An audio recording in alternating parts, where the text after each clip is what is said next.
nós convidamos o Dr. Cláudio Tenório de Figueiredo Aguiar, promotor de justiça e titular da Promotoria de Violência Doméstica e Familiar contra a Mulher em Campo Grande, no Rio de Janeiro, e secretário de Tecnologia da Informação e de Comunicação do Ministério Público do Estado do Rio de Janeiro. É necessário fazer uma ressalva aqui. Eu fui apresentado como integrante do Ministério Público aqui do Estado do Rio de Janeiro e hoje exerço uma função de confiança do Procurador-Geral. Quero deixar claro que essa minha apresentação ela é resultado da minha opinião pessoal e da minha vivência na área da informática e na área do direito. Não refletem de modo algum o pensamento da chefia institucional ou do Ministério Público, até porque no Ministério Público existe um princípio chamado de independência funcional, onde cada membro é livre para se manifestar de acordo com a sua consciência e com respeito à ordem jurídica. Então, o que eu vou falar é resultado da minha opinião pessoal, da minha experiência na área de informática e na área do direito, né? Também é importante dizer, falar rapidamente desse meu histórico pessoal para que possam entender o que é que um promotor da violência doméstica e familiar contra a mulher de Campo Grande está fazendo aqui, né? A verdade é que eu iniciei, minha primeira faculdade foi de informática, eu terminei essa faculdade, eu comecei a trabalhar com informática em 1987 e trabalhei até 2001 na área de informática, programação, desenvolvimento de sistemas, análise de sistemas, coordenação de projetos, bancos de dados. Trabalhei especialmente na área bancária e também cursos voltados para a área de informática, onde também acabei dando aula de informática, né? Então isso, ao longo de 14, 15 anos, eu tenho uma experiência na área de informática. Mas como naquela época em que a gente faz vestibular, não tem muita certeza do que vai fazer para o resto da vida, eu resolvi mudar de orientação. Vejam que no meu caso não foi fácil. Concluí uma faculdade de informática, iniciei uma de administração e parei no final do primeiro ano, iniciei uma de economia e parei ao final do primeiro ano, e a de direito eu concluí depois. E aí acabei estudando para fazer concurso e ingressei no Ministério Público em 2002. Então estou no Ministério Público há 7 anos, vou completar depois de amanhã, né? Então, tenho uma experiência na área de informática anterior e tenho essa experiência no Ministério Público no trabalho de promotor de justiça. Talvez por conta disso, é que há 2 anos o Procurador-Geral tem me convidado para ser o secretário de Tecnologia do MP, por conta dessa minha experiência anterior na área de informática. Então, essa é a razão da minha presença aqui para falar um pouco da informática e do direito.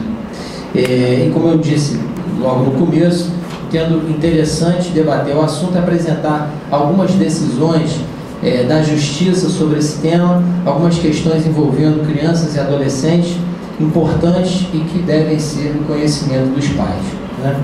Bom,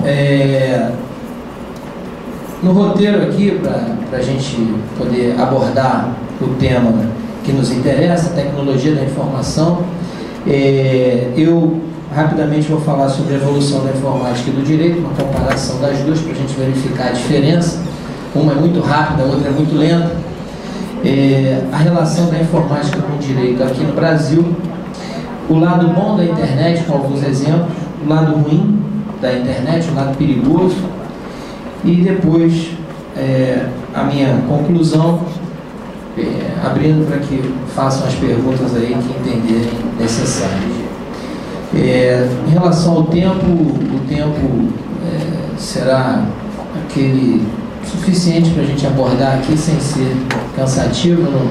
Não tenho essa preocupação nesse momento de cumprir um determinado tempo exagerado que possa cansá-los. O objetivo é que nós possamos tratar do que interessa, né? Então vejam, falando da evolução da informática, esse primeiro ponto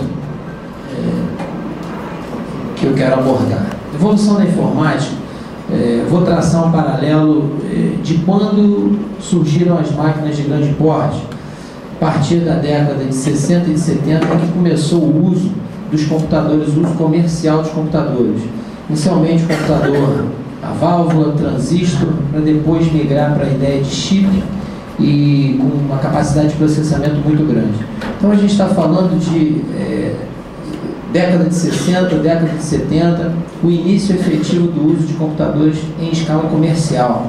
Logo depois, já em 1981, houve o primeiro lançamento de interface gráfica com mouse, que é o que aproxima o computador do uso doméstico. E no Brasil, com o fim da reserva de mercado em 1984, os computadores começaram a ser uma presença nos lares, né? Inicialmente com pouco processamento, isso foi avançando. Hoje, falar da ausência de um computador é como se estivesse faltando uma peça importante dentro de casa, como é a televisão, como é o som. Então o computador passou a ser realmente uma peça fundamental dentro da casa de todos nós. Então essa evolução, ela veio muito rapidamente, década de 40, na época da Segunda Guerra, década de 60 com a Guerra Fria e com a internet, permitindo o sistema americano de defesa caminhos alternativos para eventualmente uma explosão que pudesse acontecer e interromper uma linha de comunicação. Os outros caminhos permaneciam. Isso foi levado para as universidades e dali acabou se expandindo para esse uso que nós temos hoje. Então a evolução do computador é muito rápida e não para. Hoje a evolução ela se dá em termos de processamento, tanto que os meios de telecomunicação ainda têm dificuldade de acompanhar a evolução do hardware, né? dos equipamentos que compõem o computador. Então essa evolução ela é muito veloz, década de 40, 50, uso comercial 60, 70, 80, 90 já a invasão nos domicílios e hoje todos utilizamos computador.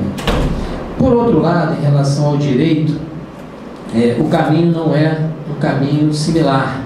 Em relação ao direito, o Brasil adota a linha do direito legislado, a fonte do direito aqui é o direito escrito, né? Nós, só para dar um exemplo, o nosso Código Civil de 16, 19 vigorou até a entrada em vigor do novo Código Civil em 2001, 2002, um ano de período de adaptação, sendo que o novo Código Civil começou a tramitar no Congresso Nacional em 1965, quer dizer, levou mais de 30 anos até virar uma nova lei, até ser convertido em lei.